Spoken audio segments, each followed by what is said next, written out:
Terranoa. Bonjour Joseph. Bonjour à tous. Vous allez nous parler d'automatisation de transactions par messagerie et puis même règle du jeu qu'avec vos camarades. C'est parti si vous le voulez bien. Ok, bonjour à tous et à toutes. Merci de votre attention et de votre présence aujourd'hui. Le micro sur le menton. Si oui, vous on est bien là, ça va, je parle assez fort. Formidable, allez-y. Ok, super, tout le monde m'entend? Oui. Ok. Terranoa, on est un éditeur de logiciels spécialisé dans l'intelligence artificielle transactionnelle. Vous me voyez arriver avec mes gros sabots, je viens vous présenter tout ça.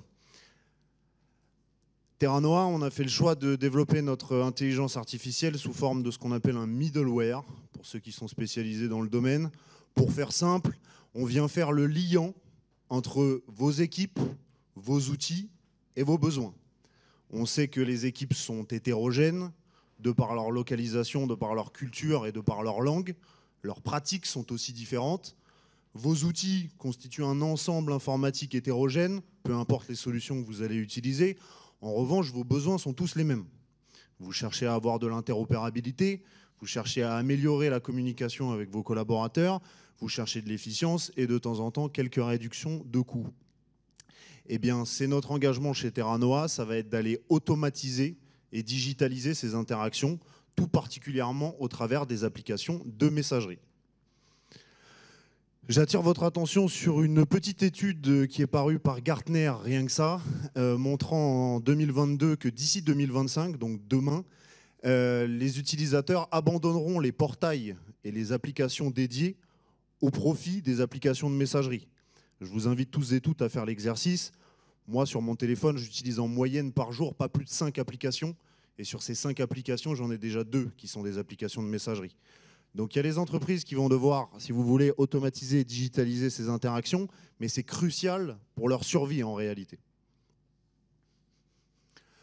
Voici une proposition d'un cas d'usage qui est réel, que je vends assez régulièrement à mes clients, parce que le cas est plutôt bien rodé. C'est l'exemple du transporteur maritime.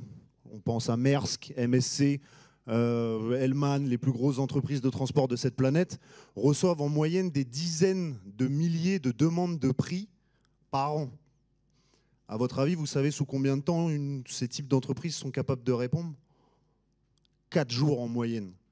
J'ai travaillé pendant 10 ans dans le milieu de la supply chain et du transport. J'ai moi-même été directeur d'une entreprise de transport. Il y a un biais de réactivité, c'est-à-dire que peu importe le prix, quand on fait du transport, on veut une réponse tout de suite quitte à payer plus cher. Et donc en fait, les clients sont incités à se rendre sur des portails. Comment on fait pour revenir en arrière? Les clients sont incités à se rendre sur des portails et des applications pour saisir leur demande de prix. Et en réalité, ils continuent à passer par mail. Et ben nous, on va aller automatiser ces interactions par mail en allant extraire l'information dans un chat ou depuis un PDF ou juste un email pour être en capacité de répondre aux clients. Et donc quand je vous disais qu'on va faire le lien entre les personnes et les systèmes, c'est qu'à gauche, vous avez vos clients, à droite, vous avez votre pricer. Et ben nous, on va faire le lien entre les deux et on va fournir l'information en temps réel aux clients.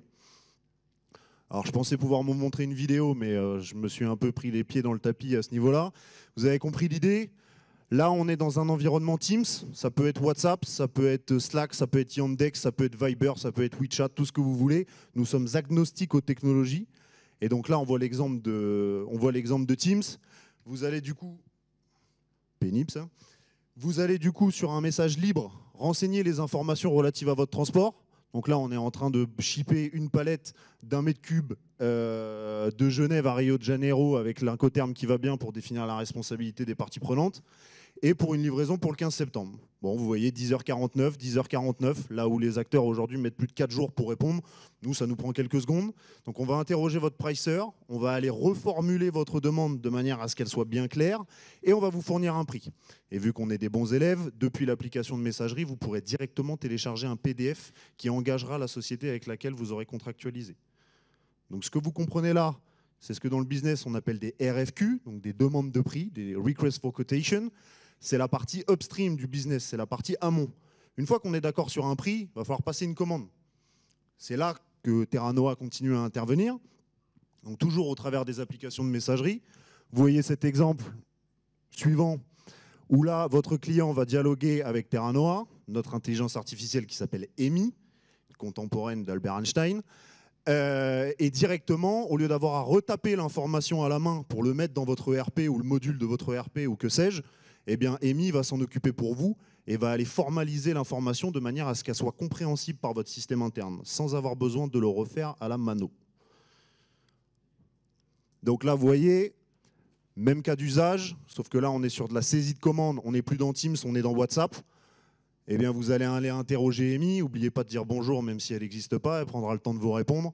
Et à ce moment-là, elle va vous demander toutes les informations nécessaires pour que vous puissiez booker votre transport. Là, en l'occurrence, on est dans l'agro-business. C'est une grosse partie de notre activité chez Terranova. Et directement, c'est pénible, directement, on va pouvoir envoyer une confirmation.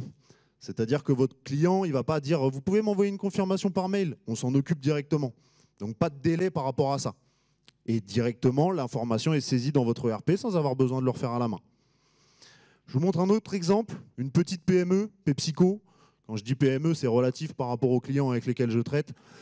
Chez PepsiCo, en Pologne, voici comment ils gèrent leur commande de réassort. Ils en reçoivent 40 000 par semaine par mail.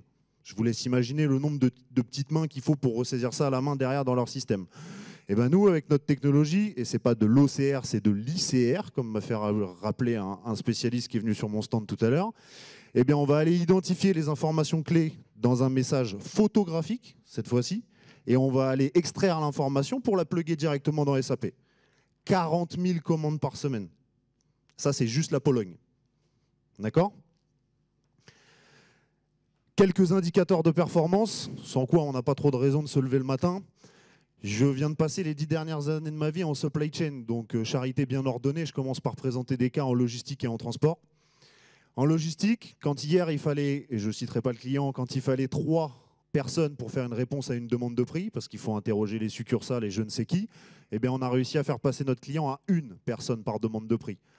Donc pas besoin de recruter 3 fois plus, vous bossez juste 3 fois mieux.